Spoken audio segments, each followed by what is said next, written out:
जय हिंद सोल्जर्स। कैसे हैं आप सभी। स्वागत है आप सभी का अपने यूट्यूब चैनल पर। मैं भी हो सकता है कि ये वीडियो मयंक सर के यूट्यूब चैनल पर जय हो इंस्टीट्यूट पर ब्रॉडकास्ट कराई जाए। इस वीडियो लेक्चर में मैंने फिजिक्स के मोस्ट इम्पॉर्टेंट क्वेश्चंस को इंक्लूड किया है जो आपकी प्रीवियस ईयर अर्थात 2017, 18 और 19 में और 20 में पूछी हुई परीक्षाओं के क्वेश्चंस हैं।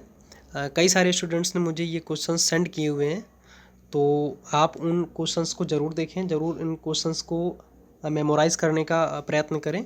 तो इसी तरीके से क्वेश्चंस आएंगे आपके एग्ज़ाम में। आप फिजिक्स सब्जेक्ट को लेकर के ज़्यादा पैनिक न किया करें, ठीक है। फिजिक्स को समझें, ठीक है, कि किस तरीके से मॉडर्न मतलब इस टाइम किस तरीके से फिजिक्स के क्वेश्चंस का ट्रेंड चल रहा है, ठीक है। तो उनसे डरे नहीं, घबराए नहीं, बस अपना सार्थक प्रयास करते रहें, ठीक है। आगे बढ़ते हैं, तो स्टार्ट करते हैं अपना क्वेश्चन सेशन, ठीक है। तो देखिए, निम्नलिखित तथ्यों पर विचार करो। फर्स्ट नंबर क्वेश्चन जो दिया गया है, कथन एक दिया गया है कि जी की विमा m की पावर -1, l की पावर 3, t की पावर -2 होती है, ठीक है। और कथन जो दूसरा दिया गया है, जी का मान वस्तु के द्रव्यमान पर निर्भर करता है, ठीक है। और ये पहला ही क्वेश्चन मैंने लिया हुआ है, और ये आपकी एयरफोर्स एग्ज़ाम में 2020 में पूछा गया है, जो आपका नवंबर में एग्ज़ाम हुआ था, ठीक है। तो इसी तरीके से सेम क्वेश्चन आया हुआ था, और मुझे ये एक स्टूडेंट ने मुझे सेंड किया था पर्सनली कि सर ये क्वेश्चन आया हुआ था एग्ज़ाम में, ठीक है। तो आप लोग बताइएगा, कमेंट करिएगा, मैं आप लोगों के कमेंट्स देख रहा हूँ कि इसका राइट आंसर क्या होगा, बताइए, ठीक है, बताइए। तो इस क्वेश्चन का राइट आंसर हो जाएगा ऑप्शन ए, ठीक है। केवल कथन एक का अनुसरण करता है, ठीक है। कैसे? जी की विमा आप निकालेंगे तो जी की विमा निकल के आएगी m की पावर -3, l की पावर 3, t की पावर -2। लेकिन जी का द्रव्यमान जी का जो मान है वो वस्तु के द्रव्यमान पर निर्भर करता है, तो ऐसा बिल्कुल नहीं है। जी का मान जो है वो वस्तु के द्रव्यमान पर निर्भर नहीं करता है। देखिए, मैंने यहाँ पर नीचे आपकी सुविधा के लिए एक्सप्लेनेशन दे रखा है, और ये पीडीएफ आपको टोटल 100 क्वेश्चंस कंप्लीट होने के बाद ही आपके टेलीग्राम चैनल पे प्रोवाइड करा दी जाएगी, ठीक है। तो कोई भी पैनिक लेने की ज़रूरत नहीं है, बस आप इन क्वेश्चंस के ट्रेंड को समझें कि किस तरीके से क्वेश्चंस आए हुए हैं। आप लोग घबराएं नहीं। फिजिक्स का जो सब्जेक्ट है वो आप अगर अच्छे से करेंगे तो बेशक ही आपके अच्छे नंबर्स उसमें आएंगे, ठीक है। तो नेक्स्ट क्वेश्चन की तरफ मूव करते हैं। ये देखिए, दूसरा नंबर क्वेश्चन को देखिए। दूसरे नंबर क्वेश्चन को क्या दिया गया है कि स्थिर गाड़ी की छत से लटके लोलक का आवर्तकाल टी है, ठीक है। स्थिर गाड़ी की छत से लटके लोलक का आवर्तकाल टी है। यदि गाड़ी ए त्वरण से गतिमान है तो आवर्तकाल पर क्या प्रभाव पड़ेगा, बताइएगा। इनके चार ऑप्शन दिए हुए हैं। आवर्तकाल घट जाएगा, बढ़ जाएगा, अपरिवर्तित रहेगा, या उपरोक्त में से कोई नहीं, ठीक है। तो जल्दी से कमेंट करिए, मैं आप लोगों के कमेंट्स देख रहा हूँ। तो जब गाड़ी ए त्वरण से गतिमान है, चूँकि आप लोगों को पता है कि टी बराबर क्या होता है, 2π√L/g, ठीक है। जब गाड़ी ए त्वरण से गतिमान है तो गुरुत्वीय त्वरण जो होता है जी का प्रभावी मान क्या हो जाएगा, g+a, ठीक है। आप यहाँ से हमारी बात समझ रहे हैं। तो जो प्रभावी मान हो जाएगा g+a हो जाएगा, अर्थात जी का मान बढ़ रहा है तो आवर्तकाल घट जाएगा, ठीक है। तो इस क्वेश्चन का जो राइट आंसर होगा वो होगा ऑप्शन ए, ठीक है। आई होप आप लोग बहुत अच्छे से समझ गए होंगे, ठीक है। जिन्हें नहीं समझ में आया है वो एक्सप्लेनेशन देख सकते हैं यहाँ से, ठीक है। गाड़ी ए त्वरण से गतिमान है तो प्रभावी मान g+a हो जाएगा, अर्थात जी के मान में वृद्धि हो रही है, तो 1/√g के अनुसार जब जी बढ़ेगा तो टी का मान घट जाएगा, ठीक है। नेक्स्ट क्वेश्चन की तरफ मूव करते हैं, ठीक है। ये क्वेश्चन आपका आया हुआ है 2018 में, ठीक है। बताइएगा कि बर्नौली की जो प्रमेय होती है वो लागू होती है किस पर। दो दिए गए हैं कि ऊर्जा संरक्षण पर, आदर्श द्रव के धारारेखी प्रवाह पर, ठीक है। चार ऑप्शन आपको दिए हुए हैं, आप लोग देखिए चारों ऑप्शंस को। ऑप्शंस क्या दिए गए हैं कि ऑप्शन ए सत्य है, ऑप्शन बी सत्य है, ऑप्शन ए व बी दोनों असत्य हैं, ऑप्शन ए व बी दोनों सत्य हैं। तो बताइएगा इनका राइट जो आंसर होगा वो क्या होगा, ठीक है। तो ये क्वेश्चन आई होप सभी लोगों को पता होगा सभी लोगों को का करेक्ट होना चाहिए। आप सभी लोग अपना आंसर कमेंट सेक्शन में देते रहें, ठीक है। तो इनका राइट आंसर जो हो जाएगा वो हो जाएगा ऑप्शन डी, ठीक है। तो ऑप्शन ए व बी दोनों, ठीक है, ऑप्शन ए व बी दोनों क्या है, सत्य हैं, ठीक है। ऑप्शन ए व बी दोनों सत्य हैं। तो बर्नौली की जो प्रमेय होती है वो ऊर्जा संरक्षण पर आधारित होती है, आदर्श द्रव के धारा रेखी प्रवाह के लिए भी, ठीक है, उस पर भी लागू होती है। आगे बढ़ते हैं, नेक्स्ट क्वेश्चन की तरफ मूव करते हैं। नेक्स्ट क्वेश्चन क्या दे रखा है, ठीक है, ये देखिएगा, मोस्ट इंपॉर्टेंट क्वेश्चन आपका है। आई होप ये क्वेश्चन भी आया हुआ है आपकी 2018 या 17 किसी न किसी शिफ्ट में आया ज़रूर होगा, तभी के मुझे सेंड किया गया है, ठीक है। तो आप लोग देखिए ये क्वेश्चन पढ़िएगा। आर दूरी पर स्थित दो बिंदु आवेश प्लस क्यू तथा माइनस क्यू है तथा उनके बीच एक बल जो है यह वेक्टर बल कार्यरत है। एक आवेश स्थिर हो तथा दूसरा उसके आर त्रिज्या के वृत्त में चारों ओर चक्कर काटे तो किए गए कार्य का मान क्या होगा, ठीक है। बताइए, ऑप्शन 4 आपने देख लिए हैं, क्या होगा बताइए। F into R, F into 2 pi R, F upon 2 pi R या शून्य, बताइए। तो आप लोग यहाँ से देख लीजिए, दो बिंदु आवेश हैं, माना कि एक ये बिंदु आवेश है और एक ये बिंदु आवेश है, ठीक है।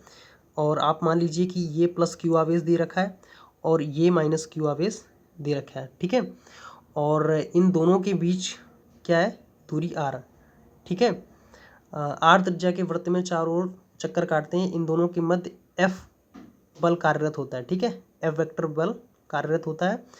और इनमें से एक आवेश जो है उसकी आर त्रिज्या के वृत्त में चारों ओर चक्कर काटता है, माना कि ये चक्कर काटता है, ठीक है, चारों ओर चक्कर काटता है, ठीक है। तो आप यहाँ से देख रहे हैं जो डिस्प्लेसमेंट है, विस्थापन है, वो शून्य हो जाएगा, ठीक है। विस्थापन जब शून्य हो जाएगा तो वहाँ पर जो कार्य होता है वो क्या होता है, जीरो। जब विस्थापन शून्य हो गया तो कार्य डेफिनेटली जीरो हो जाएगा, यानी कि इस क्वेश्चन का जो राइट आंसर हो जाएगा वो क्या होगा, ऑप्शन डी, ठीक है।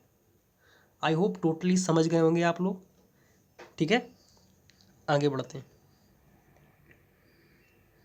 फिफ्थ नंबर देखिए, फिफ्थ नंबर में क्या दिया गया है। फिफ्थ नंबर में देखिए, एक गोले पर विचार करें, एक धनात्मक बिंदु आवेश गोले के बाहर रखा जाता है, तब गोले पर कुल आवेश है, ठीक है। फिर से पढ़ें क्वेश्चन, एक धनात्मक बिंदु आवेश गोले के बाहर रखा जाता है, गोले पर कुल आवेश है, ठीक है। ऋणात्मक तथा गोले की सतह पर समान रूप से वितरित, ऋणात्मक तथा गोले की सतह पर असमान रूप से वितरित, शून्य या उपरोक्त में से कोई नहीं, बताइएगा। एक धनात्मक बिंदु आवेश गोले के बाहर रखा जाता है तो गोले पर कुल आवेश क्या होता है, ठीक है, यानी कि गोले पर नेट आवेश क्या है, बताइए। गोले पर कुल आवेश या गोले पर नेट आवेश क्या है। धनात्मक बिंदु आवेश जब हम बाहर रख देंगे तो उसके जस्ट अपोजिट साइड में ऋणात्मक बिंदु आवेश हो जाएगा, ठीक है। तो जो गोले पर नेट आवेश होगा वो क्या हो जाएगा, ऑप्शन सी, शून्य, ठीक है। ये देखिए यहाँ पर मैंने एक्सप्लेनेशन दे रखा है, आप लोग ध्यान से देख लीजिए कि धनात्मक बिंदु आवेश के सामने वाले पृष्ठ पर, ठीक है, ऋणात्मक आवेश तथा पिछले वाले पृष्ठ पर उतना ही धनात्मक आवेश वितरित होगा, परंतु नेट आवेश शून्य ही रहेगा, ठीक है। आगे बढ़ते हैं, आगे 6 नंबर आप देखिएगा। 6 नंबर, सही विकल्प को चुनना है, ठीक है। यदि एक बंद पृष्ठ से गुजरने वाला नेट वैद्युत फ्लक्स शून्य है, तब 4 ऑप्शन दिए हुए हैं, ठीक है। वैद्युत फ्लक्स से एक बंद पृष्ठ से गुजरने वाला नेट जो वैद्युत फ्लक्स शून्य है, तब आप बताइए। 4 ऑप्शन दिए हुए हैं, पृष्ठ के भीतर कोई आवेश नहीं है, पृष्ठ के भीतर नेट आवेश शून्य है, पृष्ठ के भीतर वैद्युत क्षेत्र सर्वत्र शून्य है, पृष्ठ में प्रवेश करने वाली वैद्युत बल रेखाओं की संख्या तथा पृष्ठ के बाहर निकलने वाली वैद्युत बल रेखाओं की संख्या के बराबर है, ठीक है। तो बताइएगा इनमें से सही विकल्प कौन सा है, ठीक है। इसमें से सही विकल्प कौन सा है, मैंने इसमें से ऑप्शन नहीं दे रखे हैं, आप लोग कमेंट करते रहिए, कमेंट में देख रहा हूँ आपके। इसमें से आपके 2 ऑप्शन, आप बताइएगा इनमें से कौन से 2 ऑप्शन राइट हैं, ठीक है। क्या इसमें से पृष्ठ के भीतर कोई आवेश नहीं है, तो ऐसा तो संभव नहीं कि पृष्ठ के भीतर कोई आवेश ना हो, तो ये ए ऑप्शन आपका रॉन्ग हो गया, ठीक है। और फिर बी पार्ट को देखिए, पृष्ठ के भीतर नेट आवेश शून्य होता है, तो डेफिनेटली ये बिल्कुल करेक्ट है कि पृष्ठ के भीतर नेट आवेश शून्य होता है। ठीक है, this is the right answer. Then next पढ़िए, सी नंबर पढ़िए, पृष्ठ पर वैद्युत क्षेत्र सर्वत्र शून्य होता है। तो ये गलत होता है, पृष्ठ पर वैद्युत क्षेत्र सर्वत्र शून्य नहीं होता है। ठीक है, और ऑप्शन डी को देखिए, पृष्ठ में प्रवेश करने वाली वैद्युत बल रेखाओं की संख्या पृष्ठ से बाहर निकलने वाली वैद्युत बल रेखाओं की संख्या के बराबर है। तो ये राइट है, यानी कि इसका आंसर क्या हो जाएगा, ऑप्शन बी एंड डी। ठीक है, आगे बढ़ते हैं। ठीक है, 7 नंबर को देखिए, 7 नंबर में क्या दिया गया है कि निम्नलिखित कथन पर विचार करिए। ठीक है, ए को देखिए, किसी पदार्थ का ताप बढ़ाने पर उसकी प्रत्यास्थता घटती है। किसी पदार्थ का ताप बढ़ाने पर उसकी प्रत्यास्थता घटती है, रबर की अपेक्षा स्टील अधिक प्रत्यास्थ है। ठीक है, चारों विकल्प को देख लीजिए, विकल्प ए सत्य है, विकल्प बी सत्य है, विकल्प ए व बी दोनों सत्य हैं, और विकल्प ए व बी दोनों असत्य हैं। तो इसमें से आप बताइएगा कि कौन सा इसका राइट आंसर होगा। ठीक है, तो डेफिनेटली मुझे पता है कि जब हम किसी पदार्थ का ताप बढ़ा देते हैं तो उसकी प्रत्यास्थता घट जाती है। ठीक है, और रबड़ की अपेक्षा स्टील अधिक प्रत्यास्थ होती है। तो इसका जो राइट आंसर हो जाएगा वो होगा ऑप्शन सी। ठीक है, ऑप्शन सी इसका राइट आंसर हो जाएगा कि ए व बी दोनों सत्य हैं। ठीक है, आगे बढ़ते हैं। 8 नंबर देखिए, 8 नंबर का आप बताइएगा। ये देखिए, एयरफोर्स के एग्ज़ाम में फर्स्ट इनटेक 2019 में पूछा गया था। डिक्टो क्वेश्चन इसी तरीके से आया हुआ था कि प्रतिबल की विमा वही है जो कि है, बताइए बल की है या बलाघूर्ण की है, दाब की है या कार्य की है। तो आई होप ये क्वेश्चन सभी लोग आप कर लेंगे।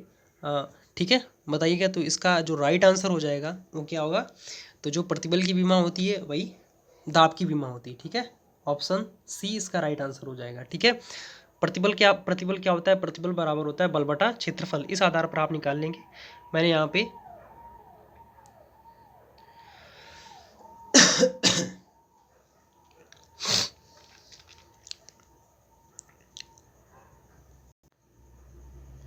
यहाँ पे इसका एक्सप्लेनेशन दे रखा है कि प्रतिबल बराबर क्या होता है, बल बटा क्षेत्रफल। तो आप यहाँ से इसकी मात्रक और विमा देख सकते हैं। ठीक है, तो 8 का आंसर क्या हो जाएगा, right option C. 9th number पर मूव करते हैं। ठीक है, 9th number, one of the most important question. ये आपके एग्जाम में आने के 100% चांसेस हैं इसमें। बताइएगा कि साबुन के दो बुलबुलों की त्रिज्याओं का अनुपात 1:4 है। उनके आधिक्य दाबों का अनुपात क्या होगा, बताइए उनके आधिक्य दाबों का अनुपात क्या होगा। ठीक है, आप लोग बताइएगा, हाँ बताइएगा उनके आधिक्य दाबों का अनुपात क्या होगा। ठीक है, चूँकि आपको पता है कि डेल्टा पी बराबर क्या होता है, 4T/R, 4T/R। तो डेल्टा पी प्रोपोर्शनल टू किसके हो जाएगा, यानी कि डेल्टा पी व्युत्क्रमानुपाती हो जाएगा 1/R के। ठीक है, तो यहाँ से P1/P2, P1/P2 बराबर क्या होगा, R2/R1। ठीक है, चूँकि यहाँ पर त्रिज्याओं का अनुपात 1:4 दे रखा है और हमें आधिक्य दाबों का अनुपात चाहिए, तो आधिक्य दाब P1/P2 बराबर क्या हो जाएगा, R2/R1। तो आधिक्य दाबों का अनुपात क्या हो जाएगा, 4:1। ठीक, तो इसका जो राइट आंसर हो जाएगा ऑप्शन क्या होगा, बी। ठीक है, आई होप आप लोगों को समझ में आ गया होगा। अगर अभी भी किसी को भी ना समझ में आया हो तो वो एक्सप्लेनेशन देख सकता है। ठीक है, आराम से आप एक्सप्लेनेशन देख लीजिए कि मैंने यहाँ पे लिख रखा है आप लोगों की सुविधा के लिए कि डेल्टा पी बराबर क्या होता है, 40/R। Delta P proportional to किसके हो जाएगा, 1/R। P1/P2 बराबर क्या हो जाएगा, R2/R1। ठीक है, तो P1/P2 का मान क्या आ जाएगा, 4:1।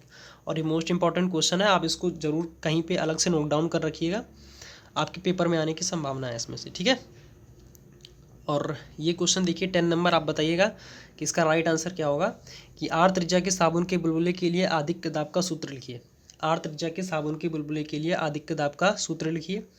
ठीक है, तो इसका राइट आंसर क्या होगा, ऑप्शन दे रखे हैं 2T/R, 4T/R, 8T/R या नन, इनमें से कोई नहीं। तो 10 नंबर बताइएगा, आप लोग कमेंट करिएगा। तो इसका जो राइट आंसर हो जाएगा वो होगा ऑप्शन बी। बी इसका राइट आंसर है। ठीक है, यहाँ पे मैंने कुछ पॉइंट्स नोट डाउन कर रखे हैं, आप लोग यहाँ इनको ध्यान से देख लीजिए कि होता क्या है। जनरली यहाँ पे स्टूडेंट्स गलती कर जाते हैं कि जब पूछा जाता है कि आर त्रिज्या के द्रव के बूंद में आधिक्य दाब क्या होता है, तो आप क्या बोलेंगे, 2T/R। जब आर त्रिज्या की वायु के बुलबुले के अंदर आधिक्य दाब पूछा जाएगा तो भी 2T/R। जब पूछा जाए आपसे ध्यान से इस चीज़ को समझिएगा कि आर त्रिज्या के साबुन के बुलबुले के अंदर जब पूछा जाए आदिक्य दाब क्या होता है तो कितना होता है 4T/R। ठीक है, आप इस चीज़ को मेमोराइज करके रखिएगा। ठीक है, आगे बढ़ते हैं। बताइए, ये इस बार के पेपर में आया हुआ है 4 नवंबर। जिन्होंने पेपर दिया होगा शायद उनको पता होगा कि पृष्ठ तनाव का कारण क्या होता है। बताइएगा, पृष्ठ तनाव का कारण क्या होता है। Very easy question. आप लोग सोचते हैं कि कितने कठिन क्वेश्चन आते होंगे, क्या होगा मेरा, ऐसा तो कुछ भी नहीं है। आप लेवल देख लीजिए पेपर का कि किस टाइप के क्वेश्चंस पूछे जाते हैं, और एग्ज़ाम सर्किल के आधार पे इस बार आपका क्वेश्चन जो लेवल पेपर का आएगा इस 0 से मॉडरेट लेवल ही रहने वाला है। तो आप लोग कस के तैयारी करिएगा, देन डेफिनेटली आप इस बार फोड़ के आएंगे। ठीक है, तो बताइएगा, असंजक बल, ससंजक बल, स्थिर वैद्युत बल या घर्षण बल। ठीक है, गलत नहीं करना, आप लोग कमेंट करिएगा। तो जो इसका राइट आंसर हो जाएगा वो क्या होगा, ऑप्शन बी, ससंजक बल। ठीक है, ससंजक बल। ठीक है, तो जो इसका राइट आंसर हो जाएगा वो क्या होगा, ऑप्शन बी, ससंजक बल। ठीक है, आगे बढ़ते हैं। देखिए यहाँ पे मैंने लिख रखा है, एक ही पदार्थ के अणुओं के मध्य कार्य करने वाले बल को क्या बोलते हैं, ससंजक बल, और भिन्न भिन्न पदार्थ के अणुओं के मध्य कार्य करने वाले बल को क्या बोलते हैं, असंजक बल। ठीक है, आगे बढ़ते हैं। नेक्स्ट नंबर क्वेश्चन देखिए, ये भी देखिए नवंबर 2020 में पूछा हुआ क्वेश्चन है। श्यानता गुणांक की विमा बताइए। श्यानता गुणांक की विमा बताइएगा, कमेंट करिएगा। ठीक है, चारों ऑप्शन आप लोग देख लीजिए। श्यानता गुणांक की राइट विमा क्या है, डायमेंशन बताइए, राइट क्या है इसकी। श्यानता गुणांक की one of the most important questions लगता है कि जो विमा मैंने यहाँ पे एक तो कराई हैं, मोस्ट इंपॉर्टेंट है, आप सभी को बिल्कुल जवान में डिक्टो रटी होनी चाहिए। ठीक है, तो श्यानता गुणांक की विमा क्या हो जाती है बताइएगा। श्यानता गुणांक की विमा होती है ml की पावर -1 t की पावर -1। ठीक है, option B is the right answer. 12 का option B is the right answer. ठीक है, जिन लोगों को नहीं समझ में आया कि किस तरीके से आई हुई है, आया हुआ है कि बीमा किस तरीके से निकाल ली सर आपने श्यानता गुणांक का बीमा। ठीक है, देन आप इसको एक्सप्लेनेशन देख सकते हैं। ठीक है, यहाँ से मैंने ईटा की वैल्यू फाइंड कर रखी। ईटा श्यानता गुणांक होता है, आप लोग इसको ध्यान से देख लीजिएगा। ठीक है, अदरवाइज ना समझ में आए आप स्क्रीनशॉट ले सकते हैं। ठीक है, आगे बढ़ते हैं। 13 नंबर को देखिए। 13 नंबर में क्या दे रखा है कि किस ताप पर फ़ारेनहाइट तथा केल्विन पैमाने के पाठ्यांक समान होंगे। बताइएगा, किस ताप पर केल्विन तथा फ़ारेनहाइट पैमाने फ़ारेनहाइट तथा केल्विन पैमाने के पाठ्यांक समान होंगे। -40 degree Celsius, -40 degree Fahrenheit, 576.6 degree Fahrenheit, या इनमें से कोई नहीं। आप लोग कमेंट करिएगा, जल्दी से बताइए, कमेंट करिएगा। तो जो इस क्वेश्चन का जो राइट आंसर हो जाएगा वो होगा ऑप्शन सी।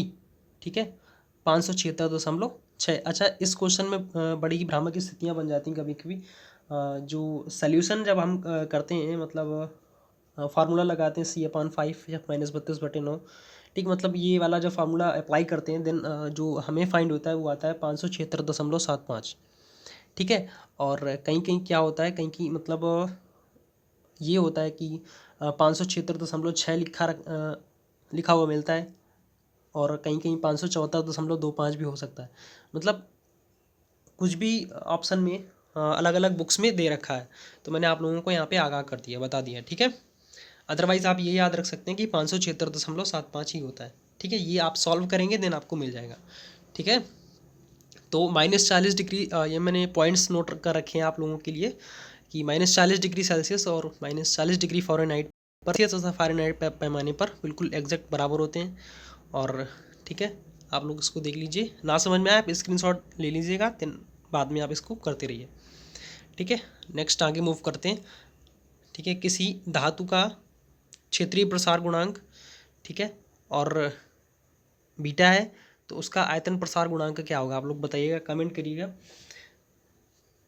कमेंट करिएगा।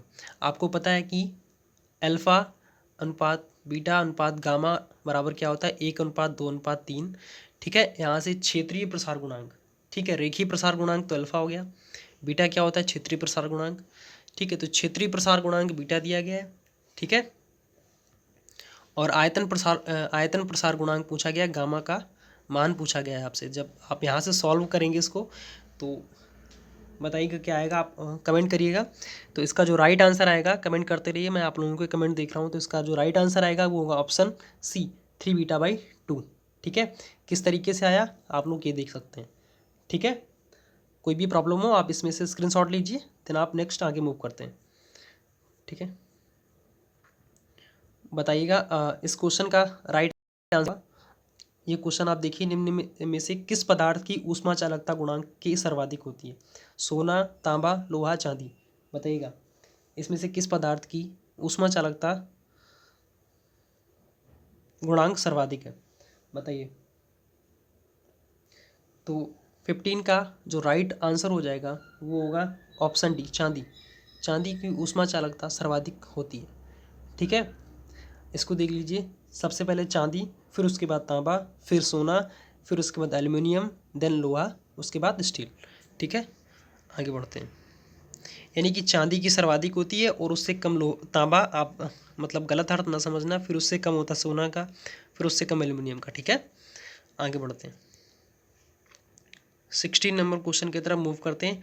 एक बीकर में भरे जल को ऊपर से गर्म किया जाता है, यानी बीकर में जल भरा हुआ है, आप उसको ऊपर से गर्म करेंगे तो ऊष्मा संचरण किस विधि से होगा? ऊष्मा संचरण होगा, बताइए किस विधि से होता है, बताइए। विकिरण विधि से, संवहन विधि से, चालन विधि से, उपरोक्त सभी। तो जब हम एक बीकर में जल भरते हैं और उसको ऊपर से गर्म करते हैं, हीट करते हैं, तो जो ऊष्मा का संचरण होता है वो किस विधि से होता है? तो वो ऊष्मा का संचरण चालन विधि से होता है। ठीक है, आगे बढ़ते हैं। ठीक है, और ये देख लिए one of the most important questions, मैंने बताया कि जो जो डायमेंशंस मतलब विमा में करा रहा हूँ वो मोस्ट इंपॉर्टेंट है, आपको रट जानी चाहिए। देन आप निकालना आता तो अच्छी बात है। देन आप कुछ विमा को आप लर्न कर लीजिए, आपके एग्जाम में बहुत ज़्यादा समय बचने वाला है। जो समय आपका बचेगा देन आप उनको अपने सवालों की तरफ मूव करिएगा। ठीक है, फिजिक्स के जो सवाल आपको लगाने हैं उनकी तरफ आप अपना समय बचाइएगा। आपके लिए तो एक एक सेकेंडरी मोस्ट मतलब बहुत ही ज़्यादा इंपॉर्टेंट है। ठीक है, तो बताइए कि विशिष्ट ऊष्मा की विमा क्या होती है? बताइए। ये एयरफोर्स के एग्ज़ाम में 2018 में मोस्ट इम्पॉर्टेंट क्वेश्चंस हर बार पूछा जाता है। ठीक, हर बार आपके एग्ज़ाम में आएगा। ठीक है, हर बार पूछा जाता है आपके एग्ज़ाम में मोस्ट इम्पॉर्टेंट क्वेश्चंस, हर ईयर पूछा जाता है, किसी न किसी शिफ्ट में आता है। विशिष्ट ऊष्मा की विमा बताइए। ठीक है, 4 ऑप्शन दिए हुए हैं, आप चारों ऑप्शंस को देखिएगा, नज़र डालिएगा इन चारों ऑप्शंस पे, देखिएगा कौन सा मोस्ट आपको रेलिवेंट लग रहा है, बताइएगा। तो जो 17 का जो राइट आंसर होगा ऑप्शन विशिष्ट ऊष्मा की जो विमा होगी 17 की, B option is the right answer, L² T⁻², theta की पावर -1।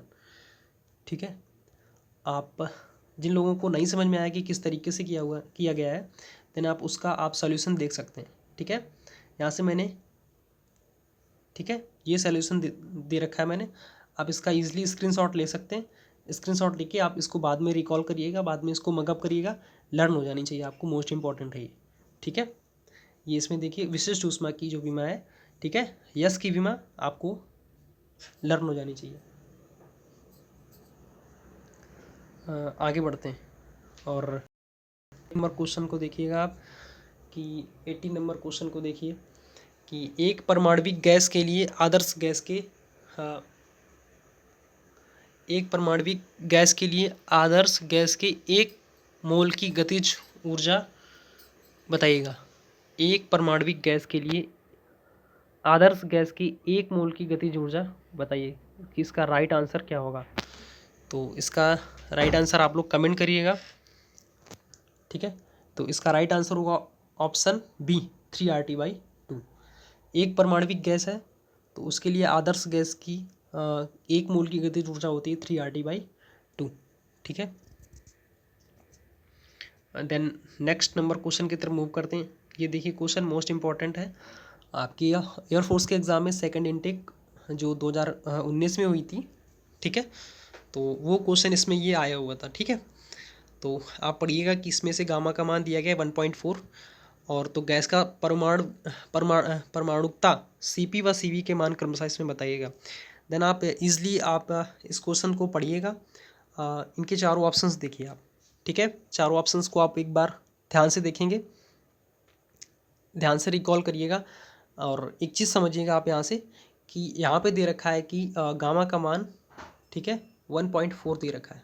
ठीक, क्या दे रखा है बताइएगा, 1.4। तो ईजिली समझ में आ जाना चाहिए कि ये क्या है, द्विपरमाणविक है।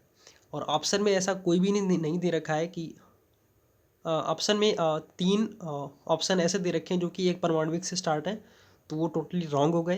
देन आपका राइट आंसर क्या हो जाएगा, ऑप्शन सी। ठीक है, ऑप्शन सी। ठीक है, जो गामा का मान 1.4 दे रखा है वो क्या होता है, द्विपरमाणविक होता है।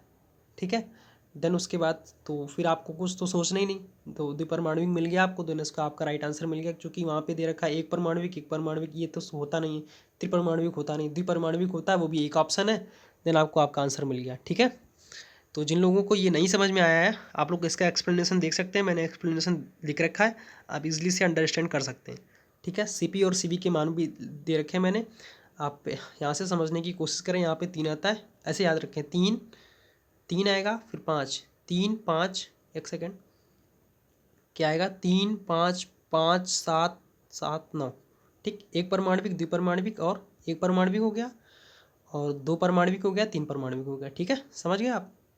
ये मैंने अभी बता रखा है कि ये 1.4 होता है। ठीक है, द्विपरमाणविक गैस के लिए। और 20 नंबर क्वेश्चंस को करने से पहले मैं आप लोगों से एक बात कहना चाहता हूँ। आप लोगों ने 20 क्वेश्चंस किए, इसमें से मोस्ट इंपॉर्टेंट क्वेश्चंस हैं सारे के सारे, आपके 2017 से लेकर 2020 तक के पूछे हुए सारे एग्जाम में आए हुए क्वेश्चंस हैं। ठीक है, आपने जो क्वेश्चंस ये टेस्ट दिया है, तो आपके कितने स्कोरिंग बने आप लोग ये तो बताएंगे।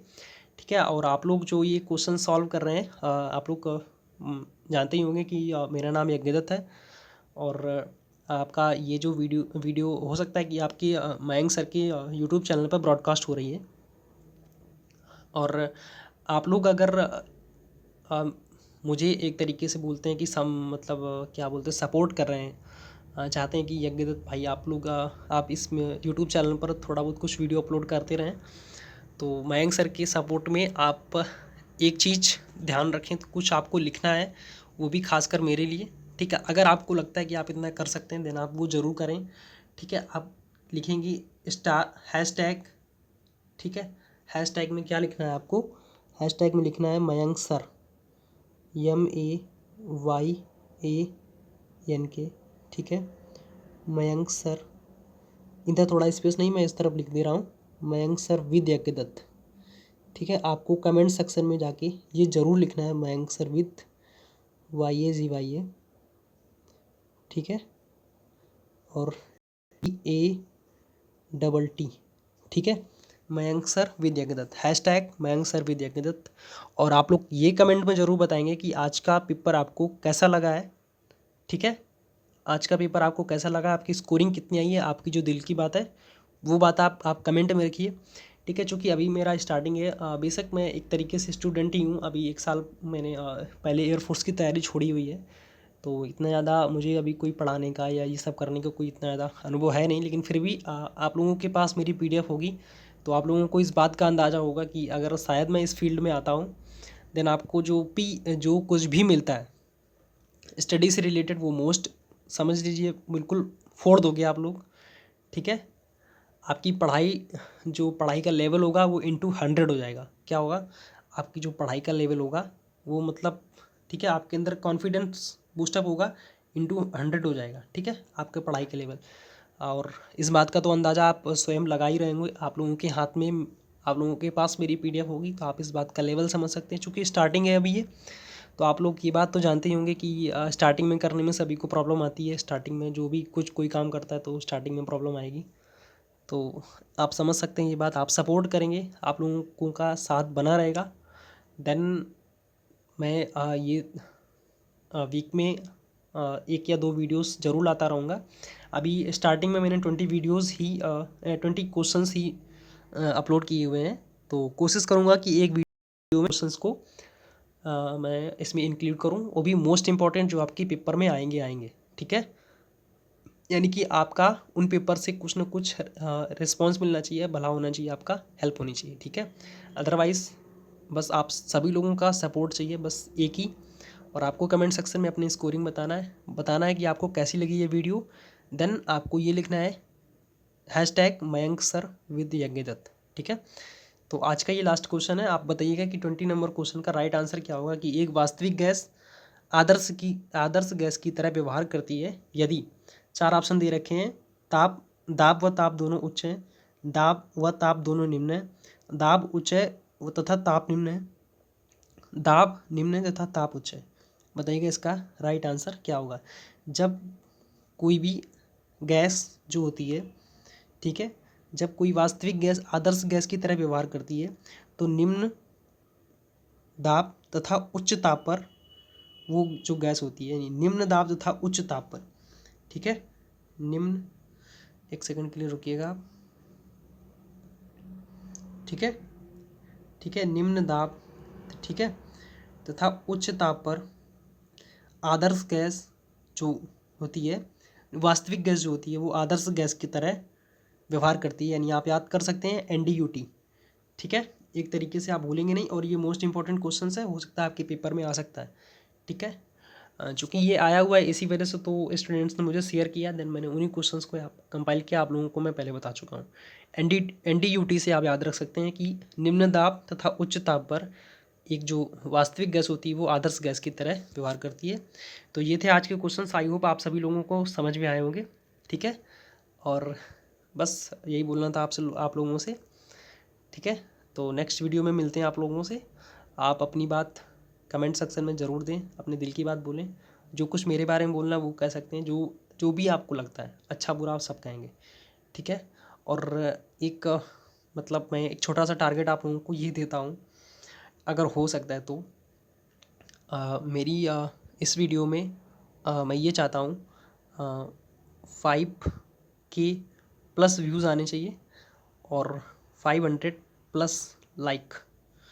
ठीक, ये टारगेट मैं आप लोगों को देके जाता हूँ, और शेयर ज़रूर करिएगा आप लोग इस वीडियो को। ठीक है, ठीक है, धन्यवाद साथियों, जय हिंद।